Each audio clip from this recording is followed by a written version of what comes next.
So as a CHRO, my approach is to treat culture not as something static, but it's like a living, evolving ecosystem that grows with the business.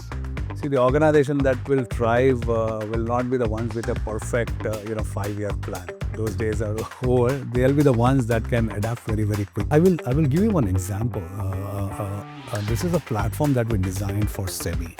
And it's a platform called Paras. Now, pretty important one from a SEBI perspective and also from the industry perspective. Now, this entire thing was designed by very young engineers. See, one of the things that we do is, involve the compliance expert right in the beginning when we are creating a platform or a product. I would say readiness is not a one-time effort. It's a mindset and the muscle we need to keep on building.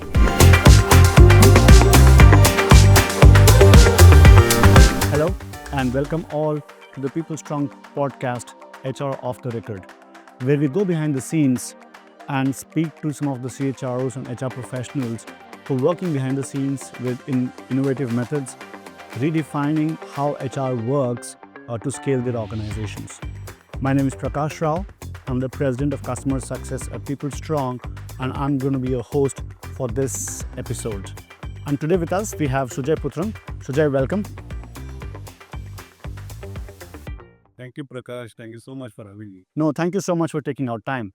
It's a pleasure to have you here. So, Sujay is a veteran in the industry, having started in 1995. He has more than 2 decades of experience of working in the HR space, having started with organizations like eServe, Sintel, Atos, and now Kfintech. Now, I've got some interesting numbers on Kfintech as well, right? It's a leading name in the fintech industry with a stellar record of 4 decades, serving 320 million customer folios globally. They serve 26 of the 48 mutual fund AMCs in India. So, sounds like a large organization doing huge things for India in the fintech space, which is at the center of a growing economy like India, right? Now, before I get to Kfintech, Sujay, I would want all our listeners to know you better. So, tell us about yourself. Did HR happen by choice, by chance? So, how are you here today? Yeah, HR didn't happen by choice, Prakash. When I was in college, I didn't even know what human resources stood for. I graduated in statistics and maths, and I was told that if you have a course or a degree in computers along with statistics and maths, I think you have a great career ahead of you. So yeah, like everyone else during that time, I enrolled into a computer course in the university, but soon realized that it's not for me. So the only option that at that point in time I had was to a do my masters and become a professor, or find myself a job in the insurance industry. There were only 2 or 3 of them, so there was a bit of a struggle. These were early 90s, and I landed up in a manufacturing company to in a department called as personnel.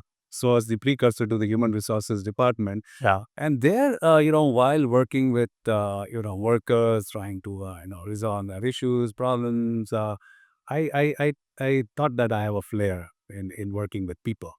And I always been an agony uncle to my friends in college. So I thought, and they always told me that, you're a good listener. So maybe there was a strength in this, and I thought I'll leverage this.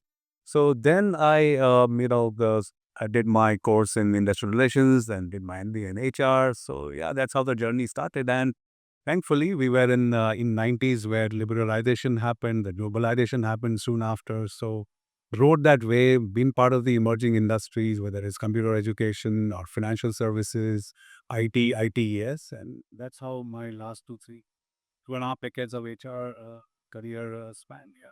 Oh, amazing. So we can also call you the chief listening officer as well, right? Not just the CHRO.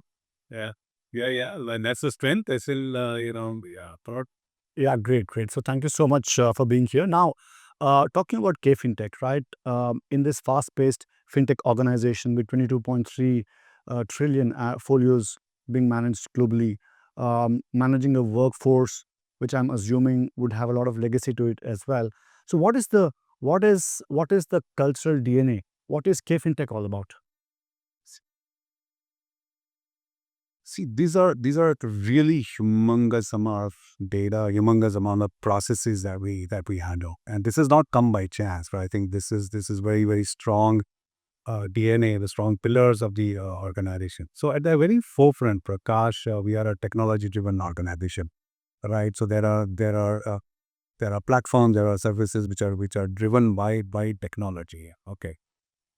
Second pillar, Prakash, that I will say will be the unmatched operation excellence. Okay? So we run millions of processes in a day, right? So that runs through our operation platforms and services, and these are really really deep, very very complex operations that we run on a day to day basis.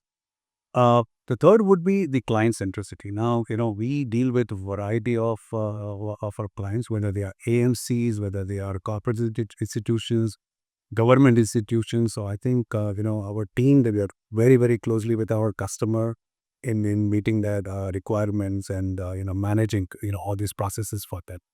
Obviously, all of these, it's not possible without the talent, and right. So I think when you look at our DNA, it is that deep domain expertise, years of experience that we bring in, as well as the technology, the latest technology that our teams work to bring in these processes and this innovation to our customers. The other part, which is very, very important for us, Prakash, is the environment that we work in. It is heavily regulated environment. So we have to make sure that in everything that we do, we have to be compliant. Yeah. So I think that is pretty deep in our organization as So governance and trust plays a very important part. Well, I can understand the spectrum that you have to operate in, right? There is compliance at one end, right, which is enforced by the regulator. On the other end, is innovation, wanting to do things new for your talent. So wide spectrum, right? In this spectrum, talent war well. um, Absolutely, absolutely. is a place that troubles all the HR folks, right? Especially in the fintech industry. There's so much of everybody's fighting for that one talent out there. Now, what is Kfintech's way of being able to attract and manage talent in this scenario? Yeah, absolutely, absolutely, Prakash. I mean, the talent war is always on. I mean, we operate in an industry where we can lose talent to, from a traditional bank or traditional institution to a startup, right? So the talent war is very much real. We really had to be thoughtful about how we stand out, Prakash, and it starts with the purpose. See, at KFintech, we actually power a huge chunk of the financial ecosystem in India. We do investor services. We support the AMCs, and we touch lives of millions of people. So when people realize the scale and impact of what we do, then it is not just a job.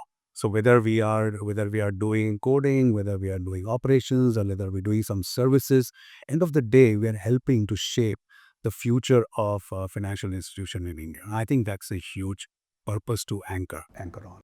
The second element, Prakash, is the growth. We are part of a growth industry. So obviously, as the company grows, the industry grows, we are able to provide great careers to people. So whether exciting new projects, whether developing new products, meeting the demands of the industry. Every day there are new things that come up in the industry, new expectations, from the team is anchored around that. But so while I think that's for us is a big one, that how we can provide growth to people.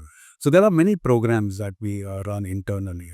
There are programs where we are able to identify young talent, and then prepare them for career growth, give them exciting assignments to work on. So these are some of the things that we are able to do because we are part of a growing industry, and there's so much happening in this industry. So there are a lot of options in the market, and but what keeps people at KFintech is simple. You are able to do meaningful work. We're able to give real opportunities for growth, and a culture that supports that. So when you have that mix, people just don't join; they stay and build something great with you. And for us also, we are able to provide while we are an a well-established firm. We've been in operations in last 40 years, but there's also a startup kind of an environment. So there's always something exciting happening, something new to create, meeting the demands of the markets.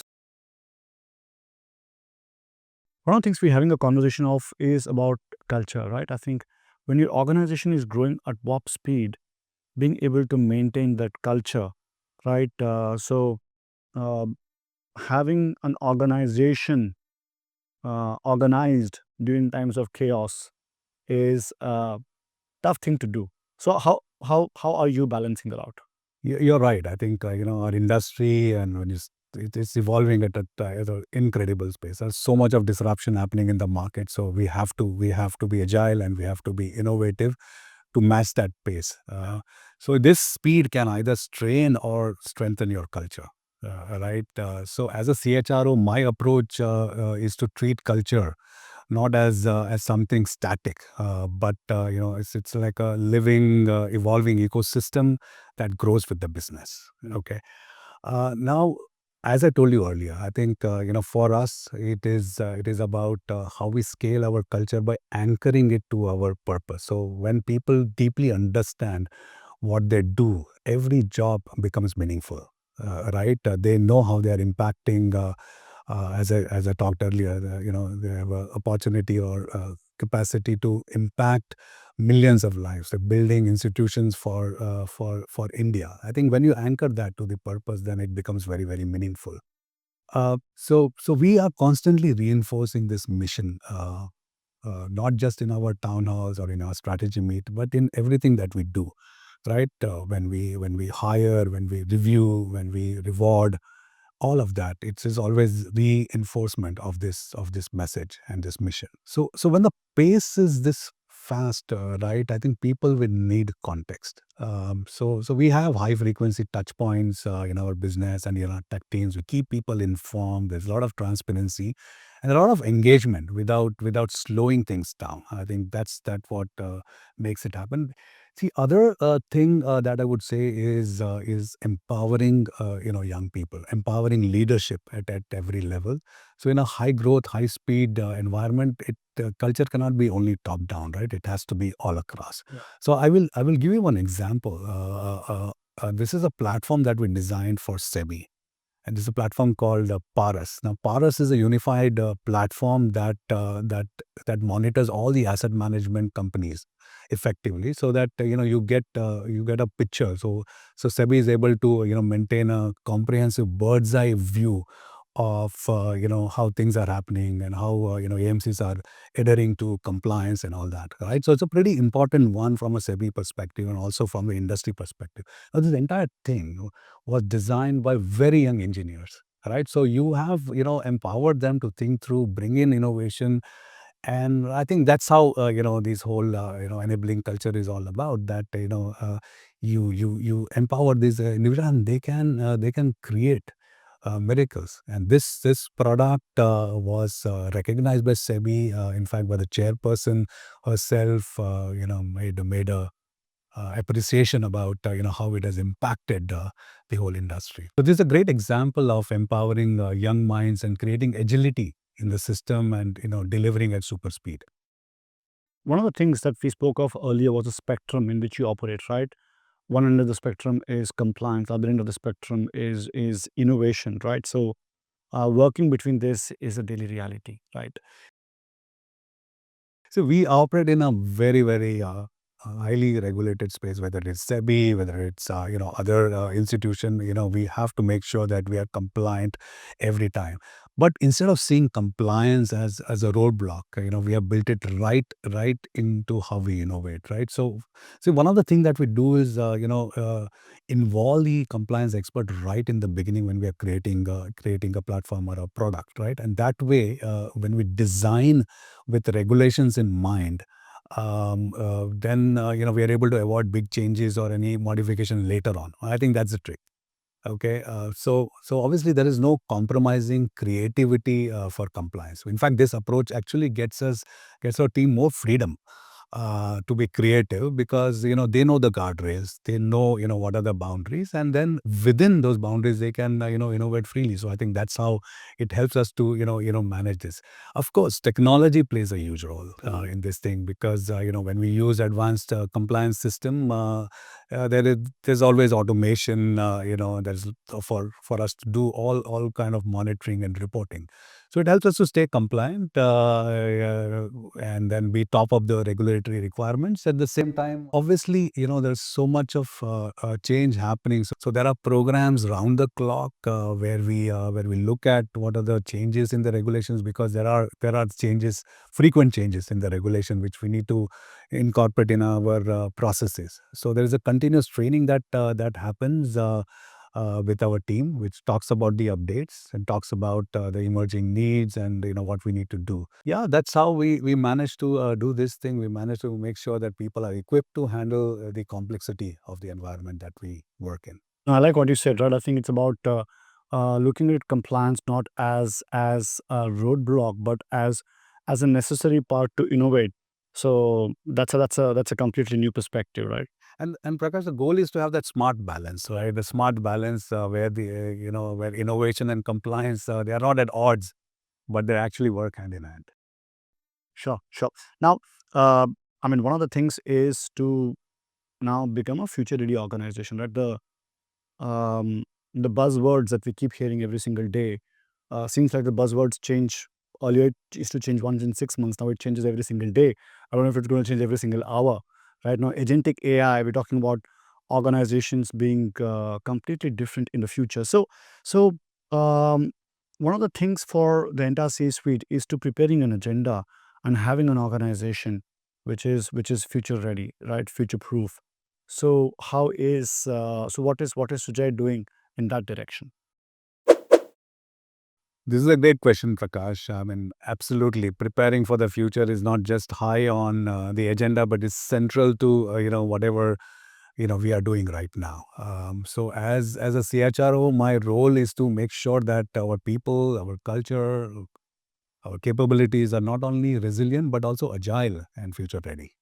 So it's an ongoing agenda. It's I don't think it will ever be complete. So it's an ongoing process.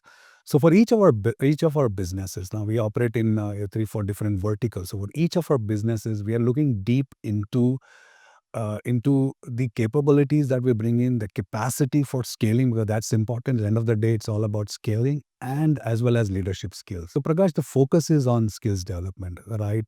We know that the skills needed tomorrow are not necessarily the skills that we rely on today. Okay, these are going to change.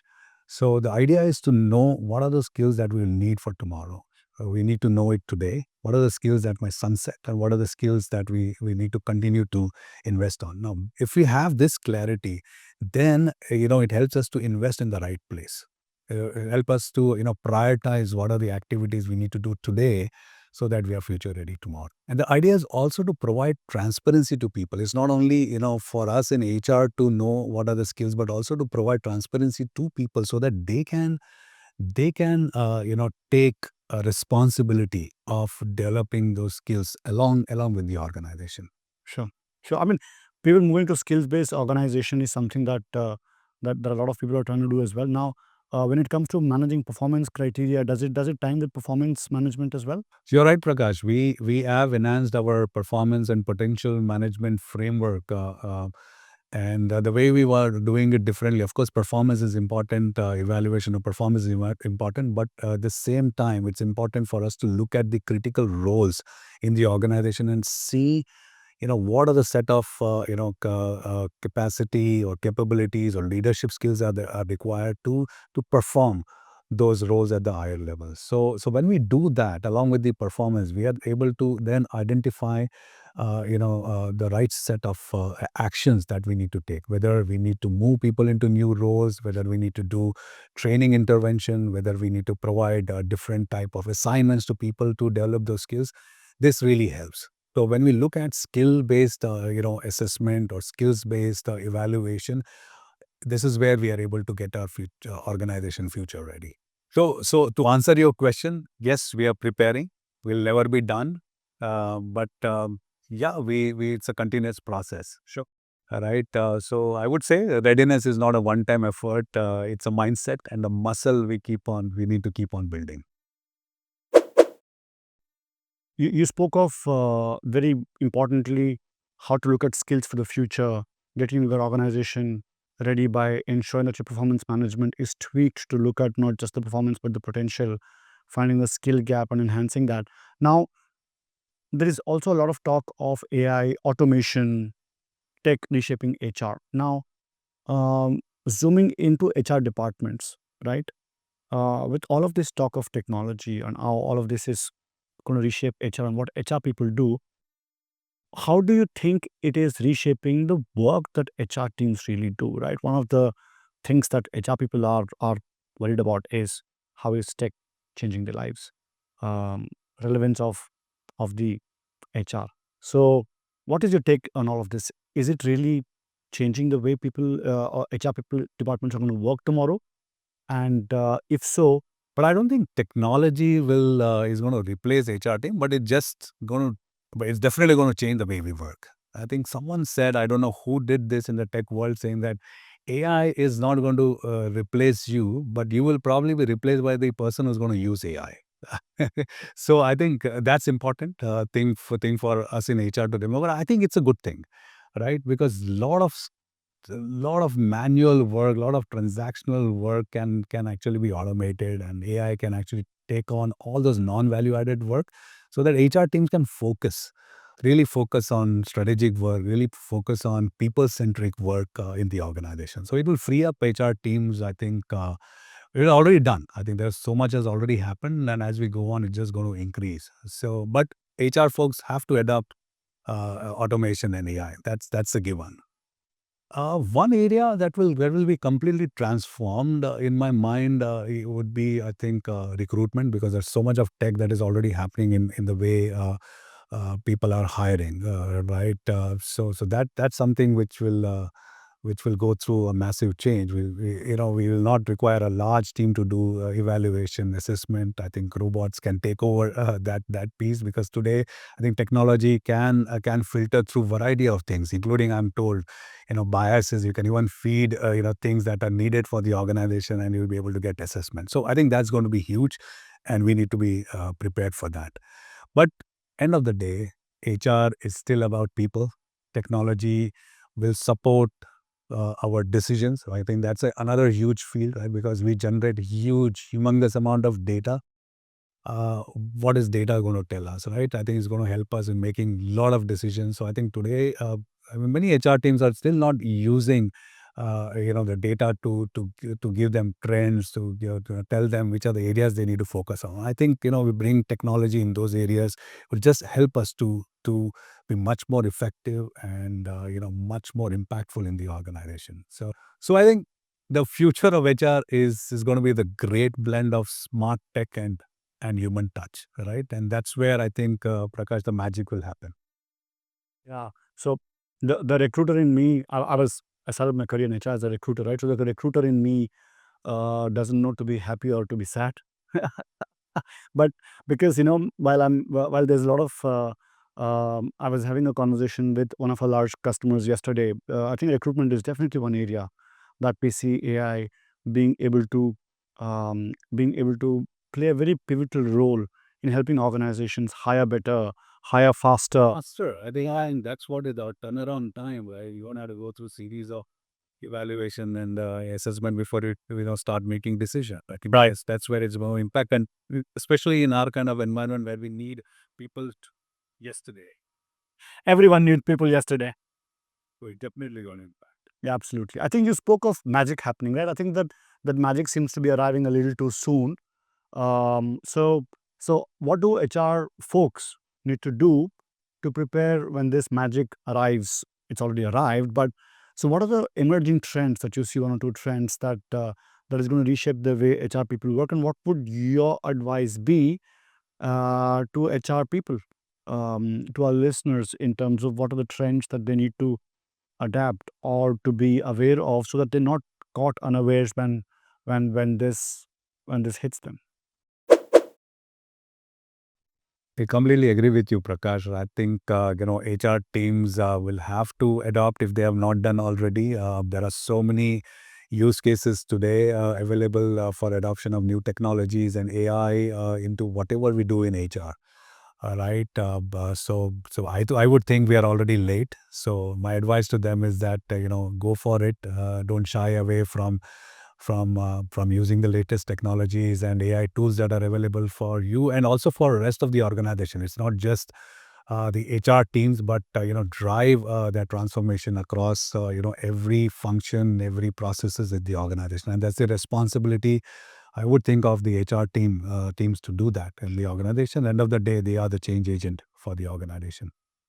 See, other thing which you talked about, there are a lot of big trends that I am seeing, and I'm going to again go back to the move towards the skill-based organization. I think the traditional roles and traditional titles are getting less relevant, and I think only thing that is the thing what is gaining traction is the ability of the organization to match skills to what work that needs to be done regardless of where the skills are in the organization. I think those agility, those flexibility is what HR will have to drive in the organization.